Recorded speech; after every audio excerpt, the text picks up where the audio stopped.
Hello, everybody.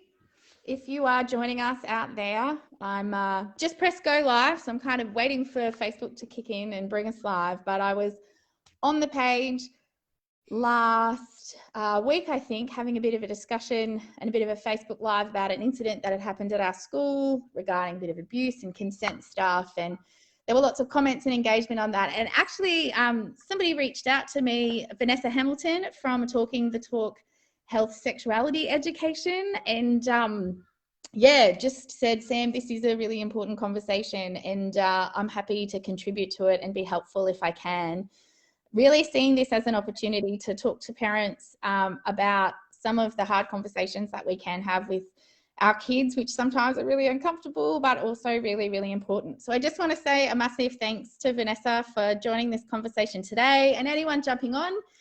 Essentially, for the next 30 minutes or so, Vanessa and I are just going to be having a chat. Really, the intent of it is for it to be helpful for any parents out there who are struggling talking to their kids about things like consent and abuse, and when things pop up, whether that be on social media, at schools and various different places, to go, oh my goodness, how do we talk to our kids about this? So yeah, welcome, Vanessa. I don't know if you just want to tell us a little bit about yourself and what you do day to day to give some context to why you're here.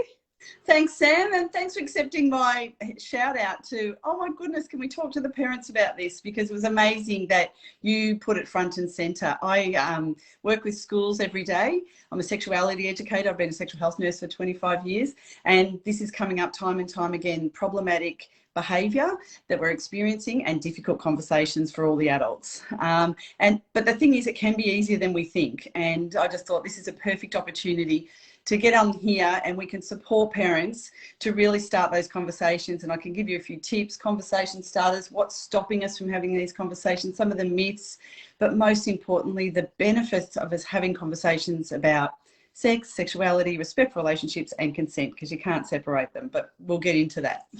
Yeah, absolutely. I just feel really privileged that we get to have this conversation, because one of the things that I've noticed, and one of the reasons I jumped on the Facebook page last week to discuss it, is because, you know, we did have an incident in our school, and the response was a little bit like, something's coming out in the news, but, you know, we're not going to talk about it. And I feel really strongly that actually it's important that we do start talking about it.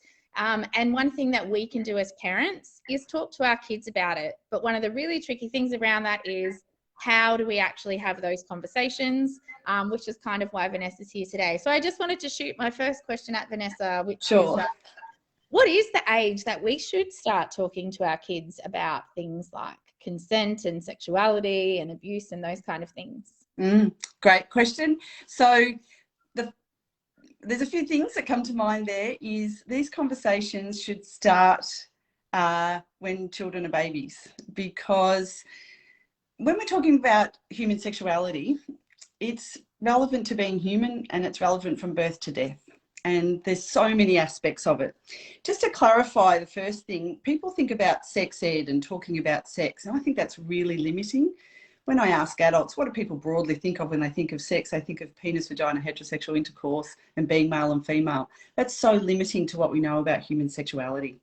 Evidence tells us globally that when we give age-appropriate, from a young age, comprehensive information and education about sex, sexuality, respectful relationships, and consent from a young age, the children have much better outcomes through their journey through life and later on. It's clearly obvious. So, for example, adolescents who've had this really good information, they have less sexually transmitted infections, they have less unintended pregnancies, they delay first sexual intercourse to a later age, they have more respectful relationships and more satisfying and fulfilling partnerships. They understand what's appropriate behaviour. They're happier and healthier, because this is a well-being issue. This is a well-being issue. And we're currently in a state where things are changing a lot. Social media is very prevalent, and children are learning from that if we don't have the conversations. My take-home message, I'll say it at the top to the parents, to you, if you learn nothing else today from our conversation, is this question to ask yourself, parents. Who do you want to be the main person who delivers these topics of information and education to your child? Who do you want to be the main provider of this content? Hopefully parents are saying it's them. Yeah. Yeah, that's the So thing. when And you it's do not that. parents, like I guess I mean, in my experience, from what I see, sometimes it's ending up being the internet or other children who are the same age as my children or older children who have watched the internet and are telling things to the younger children. And I think you can only really imagine what kind of Well, crazy stories can come out these days in terms of bits and pieces in reality, because the internet is, driving a lot of misinformation. and targets children, let's be Yeah. clear. So I talk about two bubbles. Over here is the bubble of where we want children to get their information. That's two places, the classroom and home. Facts from the classroom, values from home, and hopefully they complement each other. So we could talk about that in a minute as far as schools, for example. Over here is the bubble where they're currently getting it from. You and I could fill that void. Where is that? TikTok? Yeah. TV? Instagram, TV, Pornography? I don't know, Married, shows, Snapchat. all the TV programs, Married at First Sight. If that's their only frame of reference of what a relationship is, and they don't have an alternative coming from over here, this is the information in their head. As we said, they are targeted, and especially pornography. It has become the default sex educator. I don't like the term sex ed. I prefer sexuality education. But in the absence of this good information, young people are viewing it. And we're a little bit asleep at the wheel, us adults, because we're allowing that to happen. Yeah. Both, from a government level, organisational level, right down to in the home. It does happen no matter how vigilant some parents are, because it can happen outside of the home. But the main thing you can do to protect your kids is have open conversations, be the askable, tellable parent they need you to be. But lots of parents struggle with that. And why do you think we as parents struggle with that so much? What's going on there that it is difficult for us to do that? So many things. We're in a culture of where, sexuality, etc. There's a lot of shame, taboo around it. Some of the myths, for example, people will say, well, children will lose their innocence if we talk about it. But actually, I might just come back a bit to what it is that we need to teach our children in sort of chronological order. As babies, accurate names for body parts in a shame-free way. Ears, nose, eyes, knee, foot, vulva, penis, scrotum, vagina, shame-free, science names. It's okay to have family names, but they need to know accurate names as well. That's actually a protective factor. Then we talk about body safety, who can touch their body parts under what circumstances, who can't, especially when they're exposed to caregiving by other people, going off to school and kinder. And as they go up in age, learning respectful relationships and consent starts in the playground. Teaching little kids consent and respect has nothing to do with sex, whatever that means. It's about human relationships. It's about kindness, generosity, reciprocity, negotiating a mutually enjoyable activity that you both like doing. Managing your disappointment when your friend says, no, I don't want to do that. Feeling proud of yourself that your friend can say, actually, I don't really feel like doing that game. Can we play something else? Moving on, learning about human species reproduction. It's an amazing story. All species reproduce. The human one's really amazing. I can give you a spiel about how to say that a bit later on if we want to, but it's not it's not something to be ashamed of. And kids giggle, and you say, yeah, kids giggle about that story because it's for adult minds and bodies only. It takes a long time for minds and bodies to be used to it. Learning about puberty and all the changes that are going to happen before it happens. So that means 8, because it can happen as early as 8 to some of our kids and their friends. And then throughout all of that, a basis of respect for relationships. And ideally that comes from modelling respect for relationships in the household, which we know isn't happening a lot. All the way through to learning about things that are on the news. They're hearing all the words on the news. They're hearing abortion, they're hearing rape, they're hearing sex, and then the word assault. All of these things are going into their brain, which is their most important sexual organ when they become adolescents. And it's complex, but it's actually so simple. The kids who've had good education in the classroom, you can see they stand out. They're so comfortable with the conversation. They're so knowledgeable. It's just part of every day. And in other countries, parents, schools, teachers, doctors, nurses, everyone do this so well with the kids, and they have better outcomes. And we're really not very good at it. Yeah, absolutely. I mean, when I think about why potentially us adults are struggling, if I just reflect on my story, it's because my parents didn't give me a good example of how to do this. So, I mean, literally my sex education in my family was, I'm pretty sure I got my period, and within the week of getting my period, I was hanging the washing out with my mom, and she said to me, you know, you can get pregnant now. I think I was like, I don't know, the 12 or 13. That was it. Mum. Yes, I do know. Can we stop talking about this now? I remember was my response. But like, that is the only conversation I believe that I kind of had. And, you know, we did get a little bit of pieces of stuff at the school that I went to. But when I recall what that was, and we're going back like 20, 25 years, like it was problematic in its own right. But, yeah. You know, then become a parent, right? And suddenly, like, our parents weren't dealing with the internet and porn and all of those kind of influences being as accessible as they are to our kids now. And I'm like, I don't have a roadmap for having this conversation with my kids because I didn't inherit that from my parents, because their roadmap was, you've got your period, you know, you can get pregnant now, like, and that's it. So, you know, I think about that a little bit, and as I've journeyed on this with my kids, and I've probably been quite active, like maybe a little bit more active than your natural person, because I work in the like parenting education space. Right. But, you know, having these conversations for me was like I was just making it up as I went. I just made sure that I had good intent. Like sometimes it's just, you've got to give it a go and know that your heart's in the right place, and your kids will kind of know that even if you kind of say the wrong thing, or, you know, and I've probably gotten better with it as I've gone. And I certainly will say, like, I was uncomfortable. Like, I didn't know what I was doing. I just was like, holy dooly. But I knew that it was important to have those conversations. So I kind of pushed through the like, I don't really know what I'm doing. I'm talking about things like abuse with my children, consent. But at the same time, I kind of, you know, I had the information in the back of my head, which was like, this is important.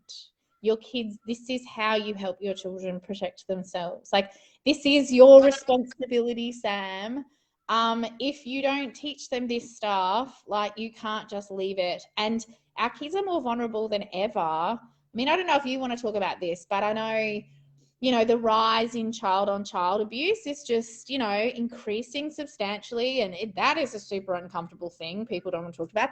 Even siblings in homes, like, people don't know you've got to sit your siblings down and say, this is and isn't appropriate sibling behavior, because kids naturally role play. And so if they're like seeing things on the internet and you're not aware, because most of us really, like when our kids have their phone and are doing stuff, we're checked out, like hanging the washing out. Like, we're not really across everything our kids are watching. And kids naturally role play. And then that happens at schools too. And it's like, you've got to talk to your kids about this stuff, because they're actually way more vulnerable than they've ever been to finding themselves in a situation. But yes, it's hard to do because we don't have that roadmap, because our parents didn't need to talk to us about this. So we are like the first generation of parents having to actually face this stuff and talk about it.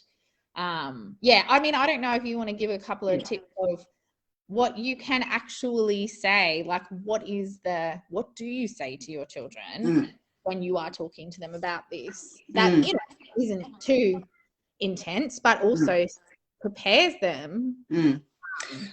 Parents are woefully underprepared for this. Number one, I ask the question in every parent session, reflect on how you found out about this topic. And the stories are hilarious. You know, a book under the pillow, you know, a bit of a session at school maybe. I had one biology session in year 7. That's all I ever had. So parents haven't had in the first place. The things they say, when I say, what are you worried about? They say, worried about saying the wrong thing. What if we sexualize the children? What if we give them ideas? Embarrassment, all of that. But the thing, there's a few key points. You won't give them too much information. It will just go over their head if it's too much. The thing is, remember, they're getting a sexuality education lesson every day, lots of times. So you need to be the first one to get in with that. So you need to find teachable moments. Talk in the car.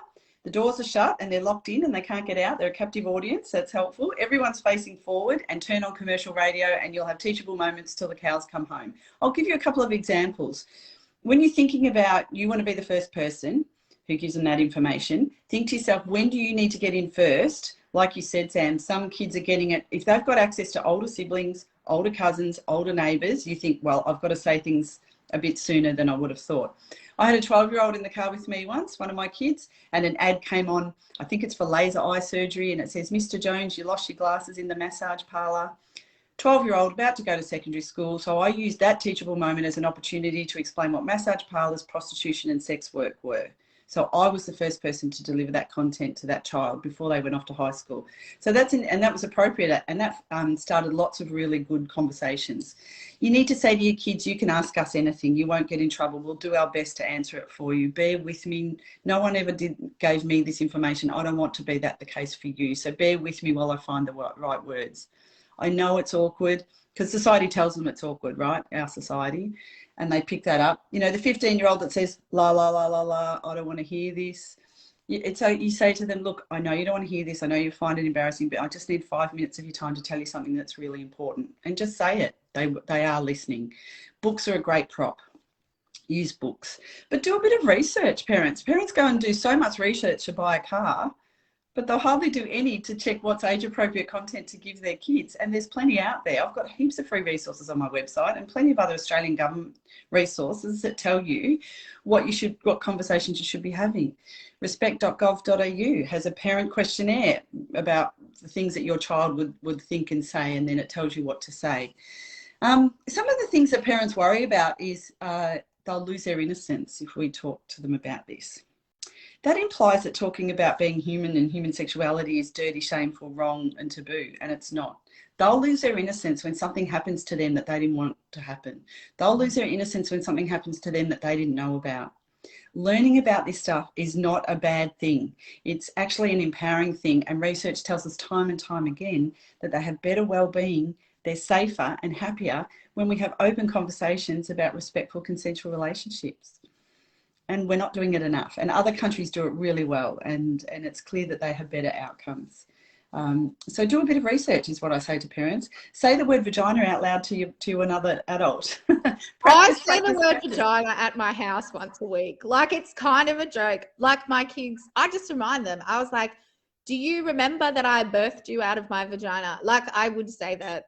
Your poor kids. And they're like, you need to stop, Mum. And I was like, and that's a consent issue, and I will stop because you've asked me to stop. And they're like, I actually joke and do that all the time. But remember to say vulva. Your poor kids, my poor kids, I can do better than that. I have a vulva puppet in my household because my office is in my house, a vulva puppet. So naming names of body parts is really important. People say that's a vagina when it's actually a vulva. Calling a vulva a vagina is like calling a penis a scrotum. You know, even adults, I give them that lesson. Adults have not had sexuality education ever in their life. When I teach teachers, majority have never had any training in delivering sexuality education, consent or respectful relationships content, let alone having their own knowledge. So they're woefully underprepared. The thing is, it's so simple to actually empower adults with this information. It really is. Now, I don't know if this is a good or a bad idea, Vanessa, but I do in our home often, like, I'm referring to this stuff all the time, but often in really quite joking manners. Like, if I see something, like we were in this like art gallery shop the other day, and someone had made magnets that were boobs, and I saw them and I thought, that's funny. And then I said to my kids, hey, do you want to grab one of these magnets? And I pointed to them because I knew that they would feel embarrassed. They're like, Mum. And I was like, oh, that's just funny. But because this is just what we do in my home, but because when I see those opportunities, like, they do kind of laugh, or like when there's something embarrassing that I know, like, I literally point it out and then I start laughing and I'm like, that's just funny. And I'm doing that because it's funny. And they're like, but what that means is there is a culture in our home of actually naming and talking about those things, sometimes in a silly way, but then we do push into the serious when it's serious. So last week when this incident happened and the kids were in the car, I'm like, all right, I'm actually going to talk about this in a serious way now, but we're used to the words, we're used to talking about it, and it's not always heavy. Sometimes it's like quite light and funny, and I'll carry on about something. I don't know if that's a good or a bad thing, but I know, like, I feel like it's kind of okay. And they do get super embarrassed, but I'm like, you're used to being embarrassed in me talking about this when it's not serious, that it still feels embarrassing when it is. Something that was actually really interesting that happened with our 8-year-old son was we were actually at the dinner table. So I've got 3 kids, for those who don't know, who are 15, 12 and 8. And we were talking about an abuse situation that happened last week at their school. It didn't have to do with them, but I used it as that opportunity to go, let's talk about this at home.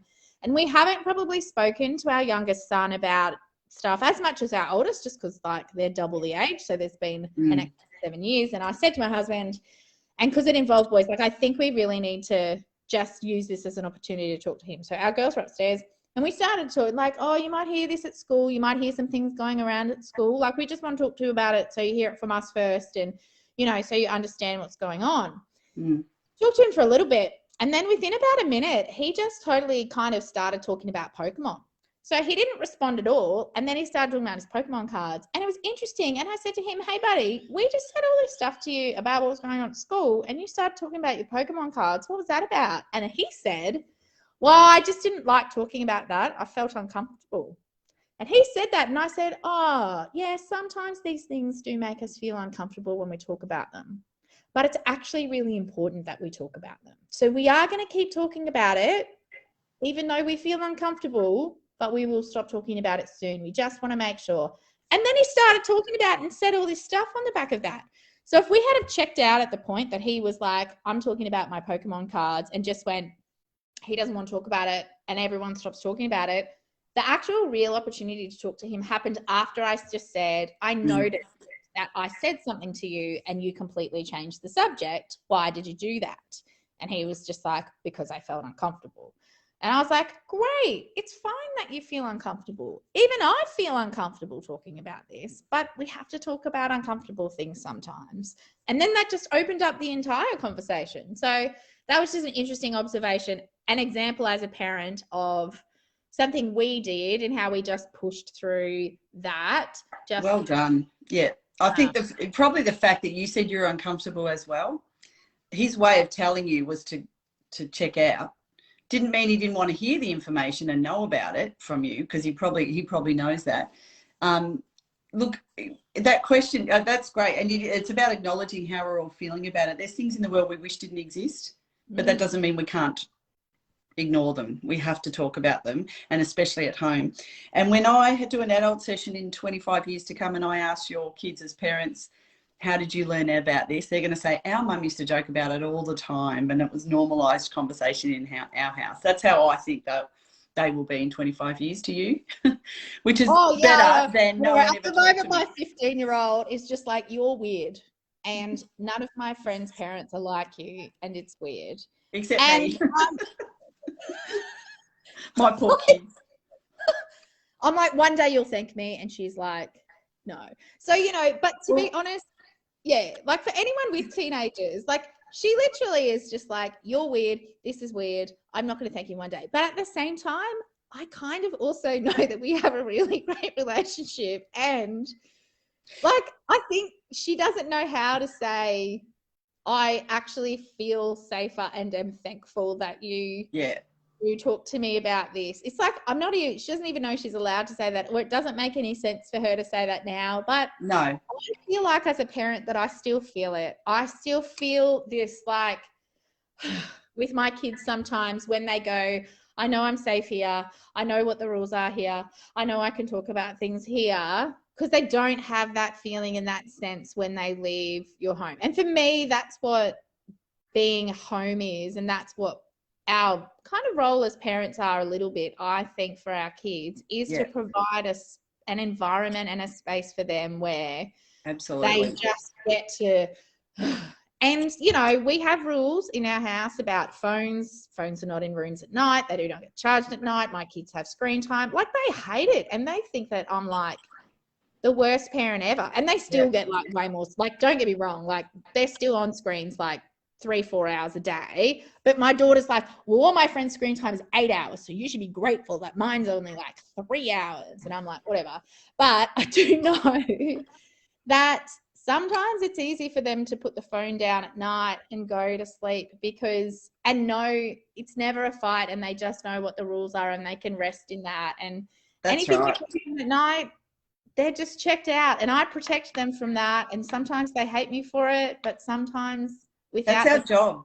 That's our because they job. never want to Yeah. say thank you for protecting me from that, because That's you know that they also yeah. they are grateful. They just don't know how to say it. I do tell myself that. I know. Well, I've got a much older one who is very much starting to be thanking, and it's fine and it's cool now, who wasn't at all.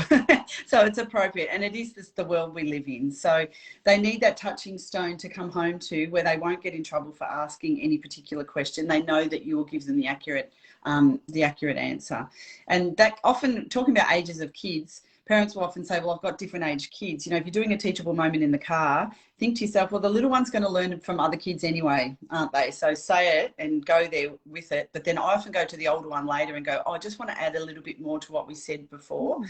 And it's also okay for parents to go, you know what, that question I answered the other day, I fumbled through it. I've had a good think about it. I really want to change what I said to you. I would like to add that. You're also giving them examples of how to talk about it, so they don't get to our age and not have those examples of how to talk about it. Kids need a vocab to talk to adults when something's wrong. And you need to have done at least, I didn't talk enough about protective safety, body safety from a young age every year. Talk about who their safety network are. Talk about their early warning signs. And talk about no one should ever tell them a secret that's just between us. I just want to go back a point you said about the child-on-child sexual behaviour. That is deeply concerning, and we're not talking enough about it. You're absolutely right. And it has a lot to do. Children who are exposed to other forms of violence and child abuse in the home are overrepresented in children who display those behaviours. And I'm not using the term perpetrators. Children, and when I say children, I'm saying 17 and under, are not perpetrators, and we shouldn't use that term. They don't go on to offend continuously as when they're adults. A lot of it is related to sexualization and exposure to online mainstream pornography. And we need to talk about pornography, and often parents will say, when should we talk about it? What do you think, Sam? What age do you think parents say when I say, what age should we tell kids about pornography? Oh, I mean, I feel like I know too much. Are you saying what age? I asked the question at parent sessions, what age do you think, when I've told them the stats that like 48% of 13-year-old boys have been exposed, 48% of 15-year-old girls at age of 13 and 15, average age of seeing it's 10 or 11, often much, much younger than that. Yeah. What age? 8. Oh, yeah. I mean, I'm sure they're probably saying like teenage years, but I'm like I know it's probably like 7, 8, like that we need to start talking. I mean, if our kids have phones or screens and they're watching them without us there, the conversation needs to have happened that they could see something. And what do I do if I see something? When they have access to the internet, and that can be 3 years old. Now, of course, you don't tell a 3-year-old about pornography. Absolutely not. But you do tell a 3-year-old that it's fun playing on the games, but sometimes something on the internet might come up that gives you your early warning signs. You need to turn the phone over and come and get me. They will not get in trouble. You will not take the device off them. You will not stop them communicating with their friends. Yes, you'll add in strategies for the older kids, but don't punish them for coming to tell you. So your language needs to increase as they get older. So some of those images on the internet, they can be a bit like a scary movie, and they're hard to unsee. So you want to try and avoid seeing them. Shut the laptop, come and get me. There's images on the internet related to things like war, or being cruel to animals, or blood and guts. But there's also images on the internet related to naked people, and what they say is sexual images, and it's unrealistic. And they can be really harmful for kids. You need adult help if that happens. You must always let us know. You have to say that implicitly out loud. One of the biggest things kids say that they won't tell parents about is because their parents will freak out. We need to really practice our poker face, taking a deep breath, being calm, sitting next to the child and saying, I'm going to work this out with you. I'm glad I know that you saw that, because now I can talk to you about it. I'm sorry that we didn't talk to you about it beforehand. Let's go from here.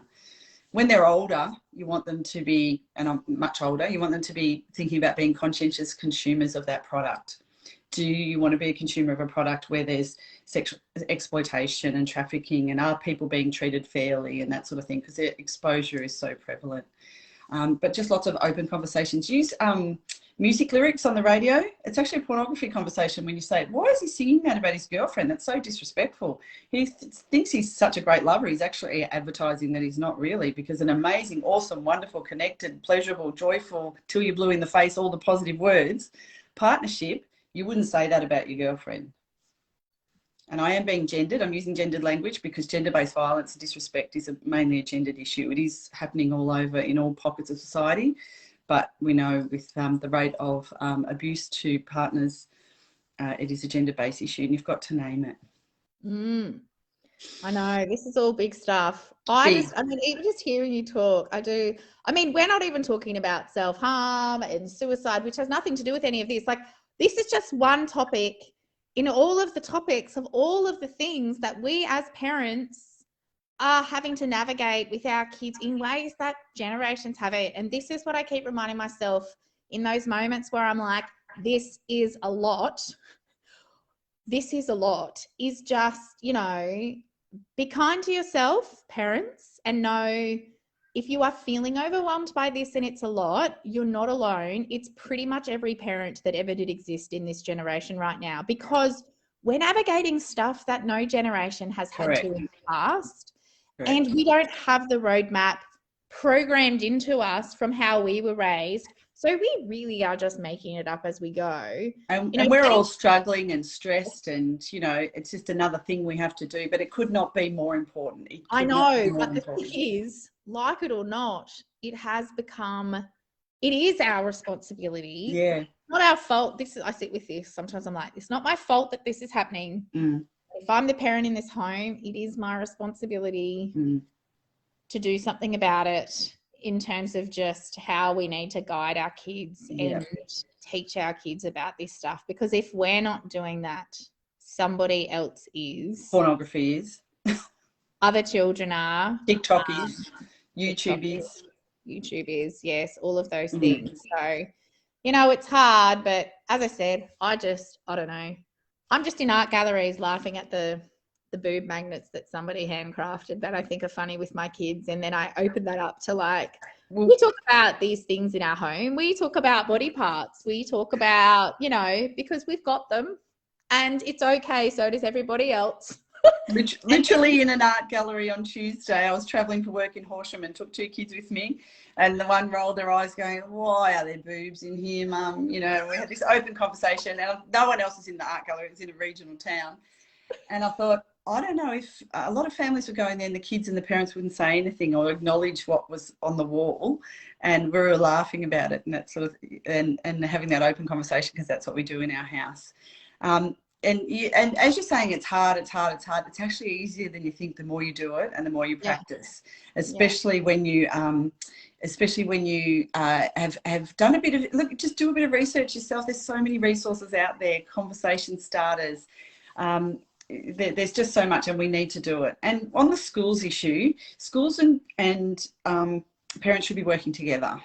Schools are at capacity as well as all the things they have to do. And this is just another one for teachers who are untrained, and then navigating so many areas that they've never had to navigate before. But ideally, the content will complement each other. As I said, facts from school, values from home, and everyone's on the same page. It's a whole school approach. And the thing is, Sam, I've seen schools do it really well. It's embedded in their culture that we talk about respectful relationships, consent and sexuality education, because I've worked with schools who've been doing it for years. It can be done. It can be done. Yeah, no, that's good to know. I do have one last funny story. I'm not sure it's related to all of this, but, you know, I've got 2 girls who are coming up, and, you know, summer's coming out again, and, you know, we do have conversations at times about bikinis and how, you know, what we wear and at what age I think, you know, that becomes like acceptable to, you know, wear what is appearing to be kind of a G-string. These are all just, these are other conversations we're having. But anyway, this is what I've said to my kids. Tell us. If you're going to wear that, that's fine. I'm going to wear it too. So if you're okay to be in public with me wearing that, I'm okay in public. And then my husband was like, you know what? Maybe awesome. I'm going to wear that too. And so that's been a really fun way. And you know what? I'm actually the mum that would, just to make a point, and it would happen one time, and then my kids would be like, because I'm like, well, if it's okay for you to wear that, is it okay for me to wear that? Because, you know, equal opportunity, right? And they'd be like, I'm not going out with you wearing that. And I'm like, well, I'm not going out in public with you wearing that.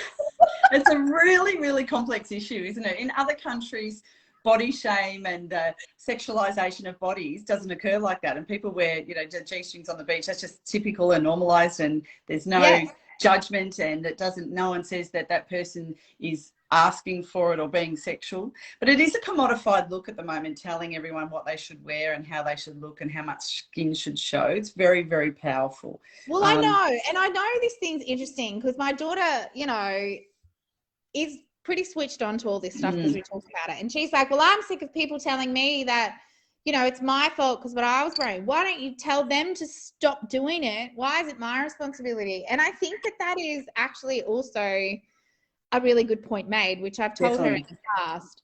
But then I have this whole, but hurt people. And we can't bury our heads in the sand that there is something powerful in this, and no, it's not your fault, and it shouldn't even be your responsibility, but also just pretending like what's happening isn't happening. Also, you can put yourself in harm's way, completely that not being your fault.